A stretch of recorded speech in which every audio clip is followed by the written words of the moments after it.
OPS அவர்கள் செய்த தவிர ஒரு பக்கமா பட்டியல் போடுவோம். ஒரு பக்கமா போடுவோம். அவர் எங்க தொண்டர்களை வளர்த்தாரு, அவர் எங்க கட்சிக்காக பாடுபட்டார், அவர் எங்க சமுதாய பின்புலத்தை பயன்படுத்திக்கிட்டார். ஏதாவது ஒன்னா சேரும்ல. திரு ஜான் பாண்டியனோ திருமாவளவன், நீங்க சொல்றீங்கல்ல திருமாவளவன் அந்த சமுதாயத்துக்காக நிக்கிறாருன்னு சொன்னீங்கல்ல, அது மாதிரி இந்த சமுதாயத்தை தன்னுடைய பின்புலமா வச்சுக்கிட்டாரா? ஏதாவது ஒண்ணு பிடிக்கணும்ல. 2017 அவர் வந்து ஒருங்கிணைப்பாளரா வர்றார். 2017 இருந்து 21 வரைக்கும் கட்சிக்காக என்ன பண்ணார்? கட்சிக்கு ஊரா இன்னைக்கு பிரச்சாரம் பண்ண போறேன்னு சொல்றாருல, அன்னைக்கு பிரச்சாரம் பண்ணிருக்காம்ல. அவர் கட்சியில இருந்து நீக்கிற நிலைமை வந்திருக்காதுல்ல.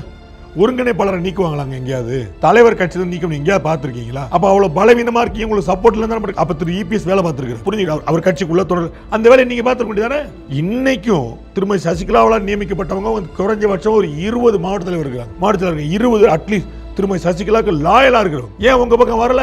நீங்க இபிஎஸ் டிடிவி ஓபிஎஸ் உடைஞ்ச போது 12 எம்எல்ஏ மேல உங்கள்ட்ட வரல. ஏன் வரல? அப்ப நீங்க மாவட்ட தலைவர்களை ஒருங்கிணைக்க மாட்டீங்க, எம்எல்ஏக்களை அரவணைக்க மாட்டீங்க, தொண்டர்களை அரவணைக்க மாட்டீங்க, சமுதாய பின்புலத்தை தேட மாட்டீங்க.